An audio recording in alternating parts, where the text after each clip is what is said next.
I'm here with Paul Warren, and we will be your trainers for actually the next 2 hours. And our course today is the Introduction to Harm Reduction and HIV, STI, HCV Sexual Risk Behavior. So we're really glad that you're here, and we are at NDRI, the National Development and Research Institute. So we're in our office on 23rd and 6th. There's our pictures. My name is Mary McCarty-Arias. I am one of the program managers here at NDRI, and I am in charge of the Regional Training Center courses and also the co-occurring. Next to me is Paul Warren. Good afternoon, everybody. My name is Paul Warren. I'm the Deputy Executive Director of NDRI-USA and the Director of the Training Institute. And I'm very happy to be here today with Mary McCarty-Arias and all of you to do this particular training. So I look forward to working with you. Thanks, Paul. And I, too, am really glad that you're here as well. So what's the goal of today? The goal for this course is to give participants, you all, a basic understanding of harm reduction from the perspective of sexual risk behavior and information about how it can be applied to HIV, STI, HCV work. So it's a simple goal. Some of you may have more experience than others in harm reduction, but we'll be talking about that as we go along today. Now, in terms of the objectives, at the end of these 2 hours, you will be able to define harm reduction as it is used in HIV, STI, HCV prevention. Notice, by the way, the AIDS Institute now incorporates sexually transmitted illnesses as well as hepatitis C in terms of its work. You will also be able to list at least 2 elements of the harm reduction model, and you'll also be able to look at and probably describe 3 risk reduction techniques on the risk reduction hierarchy for sexual behavior, and it'll be including things like Sero-sorting, strategic positioning, viral load calculating, PrEP, and PEP. So you'll know all of those by the time you leave here and we end the webinar. In addition, and we've kind of already started to say this, is you'll be able to define what Sero-sorting is, and we'll look at what are the risks, what are the pros, the cons. You'll also be able to define strategic positioning, to describe viral load calculating, and to define PrEP and PEP. And the good news, by the way, we had a call with the AIDS Institute yesterday, and as some of you know, the governor's been talking about getting AIDS to 0, and so PrEP is a really important piece of that. So I'm going to do a little bit of tag team. Let me turn it over to Paul, and he'll take you to the next question. Good afternoon again, and it is just afternoon. So a couple of things before we sort of delve into this question that's up on the screen right now. And I'm actually going to ask you to use your type-in feature for this, which is, you know, Mary set us up very nicely and talked to us a lot about the concept of harm reduction. And using your type-in feature, I'm going to ask that if you've heard of harm reduction, please type in the number 1 in your type-in section. So if you've actually heard of harm reduction, type in number 1 in your type-in section. And again, I can see that I would say maybe 18 people of the 44 that are with us now. Somebody writes in, reducing harmful sexual practices that put you at risk for HIV/AIDS. Yes, some people are already answering this question, which I'm going to ask you to hold off on for just a minute. Now, I'm going to ask you to type in, it's no problem, I'm going to ask you to type in the number 2 in your type-in section if you practiced harm reduction in the work that you actually do with your clients. And again, I really appreciate people's participation in this. Lots of people are typing in 2s. That's wonderful. Some people are typing in yes, which I will take that to mean 2. Somebody types in a 1.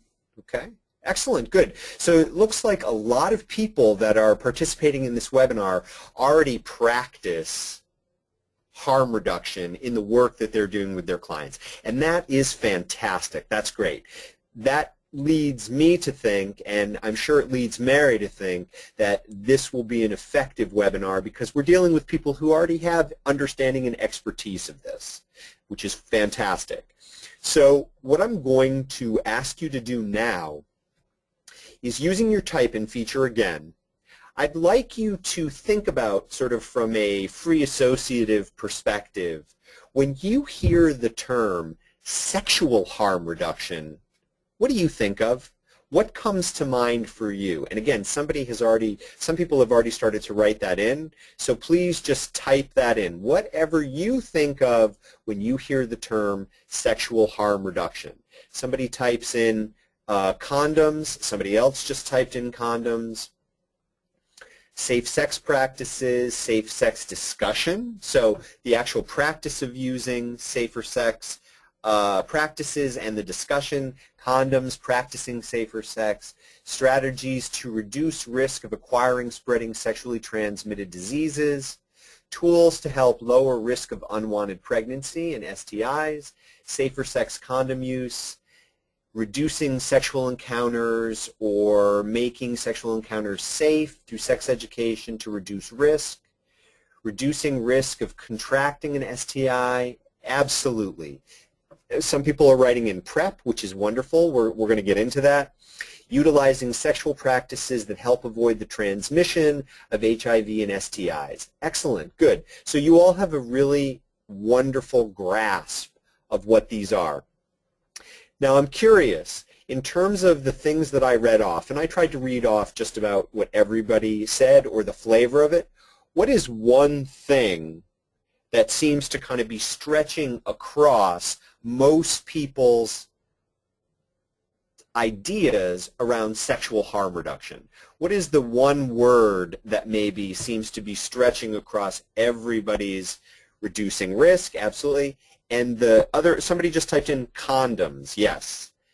Condoms are what we have mostly associated with sexual harm reduction. Again, condoms. Several people have been typing that in, and I agree with you. That has been sort of a recurrent theme. Somebody writes in condoms, and they wrote it all in capitals. Excellent. So what I'm hoping is that as we talk about harm reduction strategies that specifically focus on sexual issues, that we're able to certainly think of condoms, but we're able to think more broadly as well. So what I'm going to suggest now is, let's look at a definition. So harm reduction basically, in addition to a practice working with people and a practice in terms of what an individual does to take care of their own health, it's also a perspective and it's also a philosophy. So it's a set of practical strategies to reduce the negative consequences of drug use and sexual behavior, incorporating a spectrum of strategies from safer use to abstinence. Now, I have a question to ask, and you can use your type-in feature to answer this. Why do you think this definition mentions drug use first? And again, we've added as a quote, sexual behavior, because harm reduction can be applied to sexual behavior. But why do you think drug use? Somebody writes in needle sharing. Somebody also writes in it leads to riskier sex because of dirty syringes, because drug use increases sexual behavior. Yes, it can definitely. Diseases, conditions as a result of drug use. I want to throw out another perspective in regard to that. Somebody writes in, often drug use is concurrent with high-risk sexual behavior. Absolutely. Harm reduction started with drug use. Yes. And I wish I could name the person who said that, but I won't name them because, as Mary said at the beginning, we're respecting people's anonymity. Absolutely.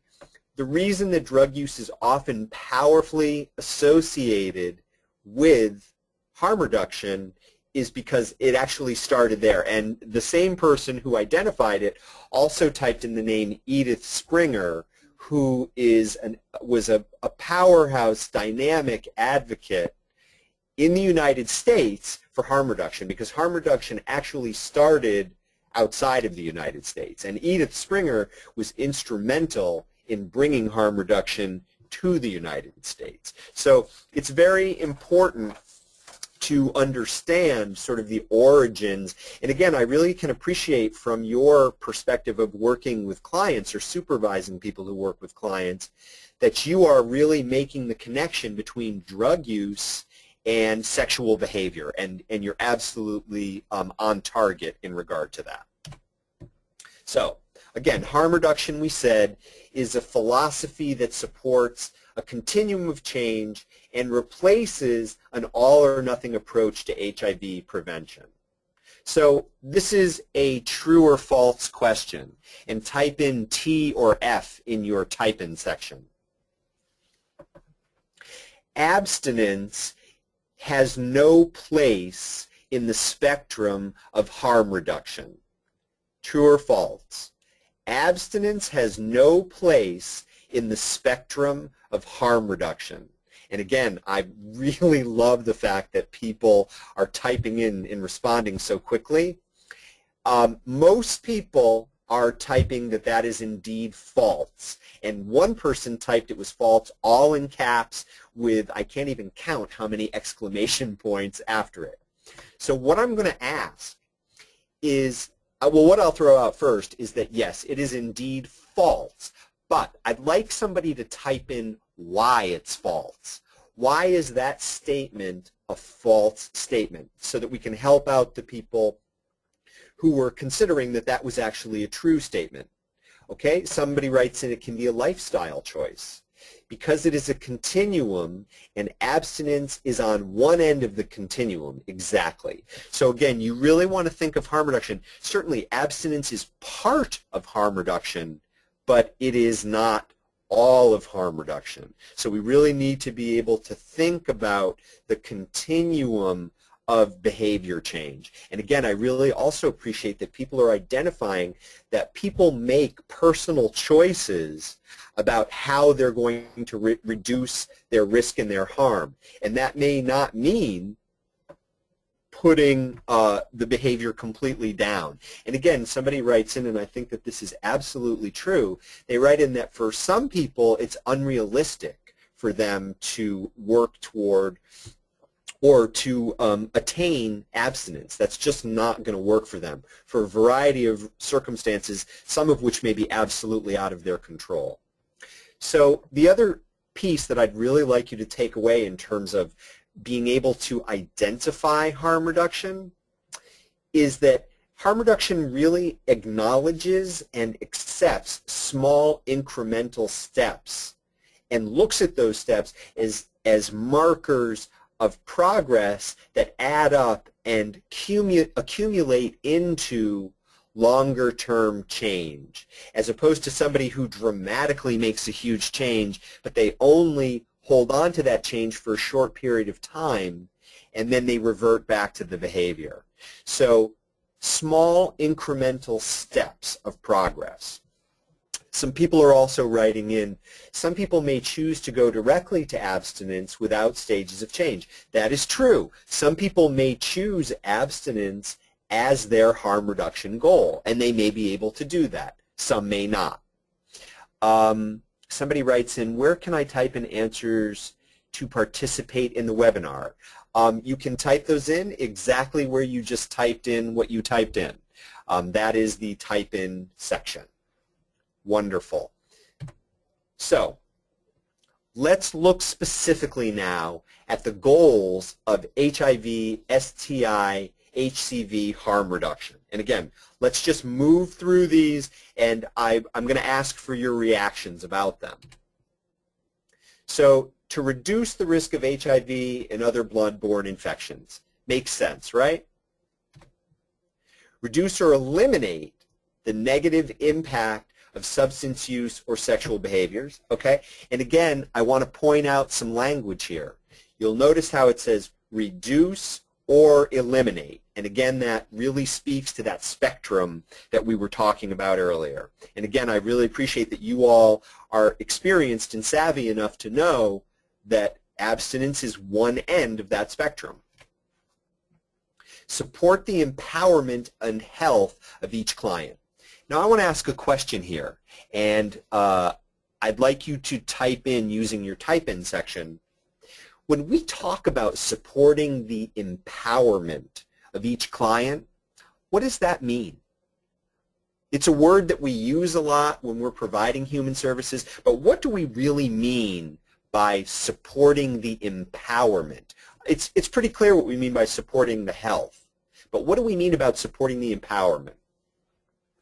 The want to know that they have the ability to make positive change, yes, growth of the client, allowing each person to make their own choices, enabling them to be self-sufficient, efficacy, self-efficacy, enabling people to make decisions, support client to be confident in making their own decisions, self-efficacy, fostering personal responsibility, support the client's strengths to help better prepare them for what's to come. Yes, absolutely. And again, I really appreciate, because you're even framing this from a motivational interviewing perspective, helping people to identify their strengths and then use their strengths to be autonomous, to be confident in the choices that they make and their abilities to address the consequences of their choices, and to empower them to be able to sort through what their choices are. Somebody writes in, allowing the client to have control of their own health and wellness. Absolutely, because we don't go home with our clients. Somebody writes in, to me it means to respect where each person is at in their journey toward healthful behavior. I really like that, and I think if, with your permission, I think we may want to borrow that and put that on a slide, because I like the respect piece of it, because it's how the worker works with the client, and having that respect that the client is the agent of their own healthful behavior. So absolutely, thank you for responding to that. So, has harm reduction been used in HIV prevention? Well, traditionally used to reduce HIV risk associated with drug use and needle sharing practices. Yes, it definitely has been part of needle exchanges.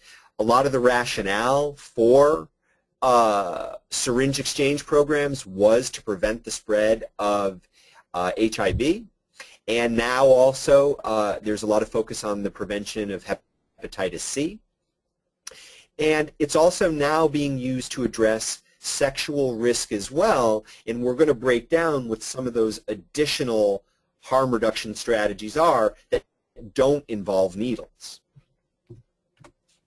So the approach really includes some very basic perspectives that providers can focus on in order to effectively practice harm reduction and supporting harm reduction behaviors with their clients. And basically, and this I think is also related to motivational interviewing, is that one of the things you want to do is you want to acknowledge what motivates a client's risk behaviors. And that means being as candid as being able to say, well, you know, what are the good things about not wearing condoms when you're having vaginal intercourse? And letting the client be able to talk about that. Because the more they can talk about the good things about it and the not so good things about it, the more you're creating the opportunity for them to really talk about and focus on the changes that they want to make. Because who makes the changes? The client makes the changes. So we help them, we guide them, we support them, but ultimately they make the changes. Also understanding, and people, how many people here, type in a Y if this is the case, how many people here are familiar with Prochaska and DiClemente's stages of change? And again, type in a Y if you're familiar with that, just so I can get a sense of how many people. We have about 52 people on this webinar now. It seems like the majority of people are familiar with the stages of change. A few people are typing in no. Some people are typing in double Ys, and I think that either is a typo or it means they're very familiar. I'm assuming that maybe it means they're very familiar. It's perfectly okay. Spelling does not count here because I'm the only one reading it. So it seems like, as I look at the responses now, and I don't have all 52, and I would love it if all 52 people would respond, I'm seeing that the balance is kind of split. Half of you seem to have some understanding of Prochaska and Di Clemente stages of change, and the other half of you do not. So I would recommend, if you're not familiar with that, it could be very helpful for you to look into that, and who knows, we may even do more webinar, or do a webinar about that. But it's understanding, when you're practicing harm reduction, that change is incremental, and remember we talked about those small cumulative changes, but that it's often cyclical. And let me be sort of very simple and down to earth in regard to that. Sometimes it's 2 steps forward, 1 step back. Sometimes a person resumes a behavior that they were working on letting go of, and from the stages of change model, that would be called relapse. Somebody writes in, please do a webinar about it, and I'm presuming that means stages of change.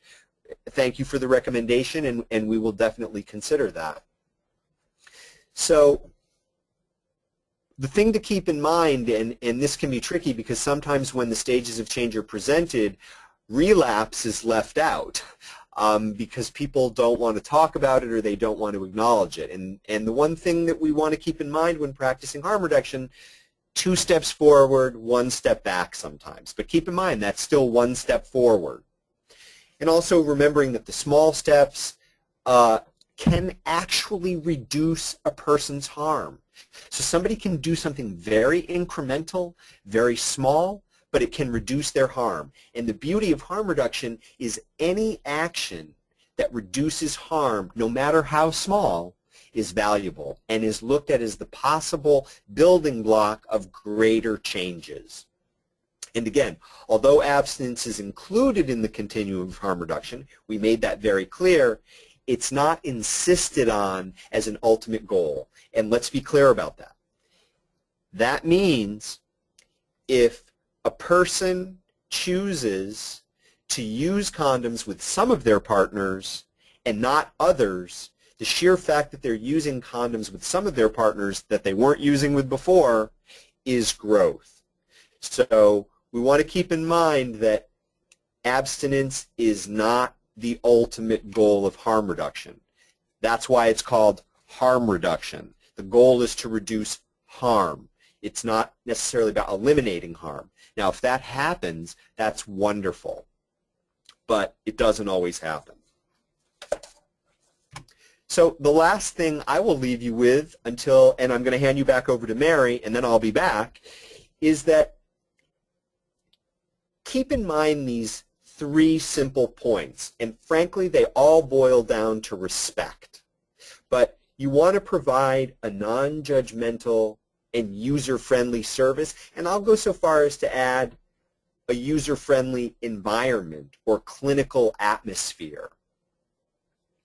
You also have to keep in mind that you are not sitting with this client 24 hours a day, 7 days a week, and that clients are responsible for their own behaviors, and that's part of the harm reduction philosophy, and it's also part of empowerment, because sometimes the greatest teacher is a mistake that we make. We learn from mistakes.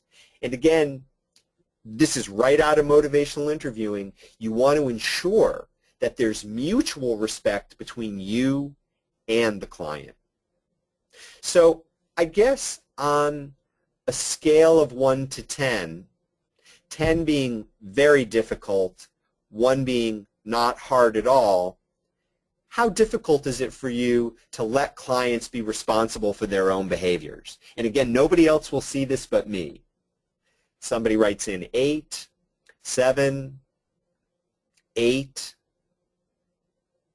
8s, 7, 6s, 8, 7s. Excellent, good. I'm really glad we're getting all these responses. 7s, 9s, just a sidebar. Okay, so somebody is talking about that they took a training as a recovery coach, and some of the components that we're discussing here are very similar to that. Thank you so much for adding that. That's very helpful to know. So the one thing, again, as I hand this back over to Mary, that we really want to acknowledge is that sometimes the difficulty about letting clients be responsible for their own behaviors, and again, this is looking at it from a positive perspective, is because we care about our clients.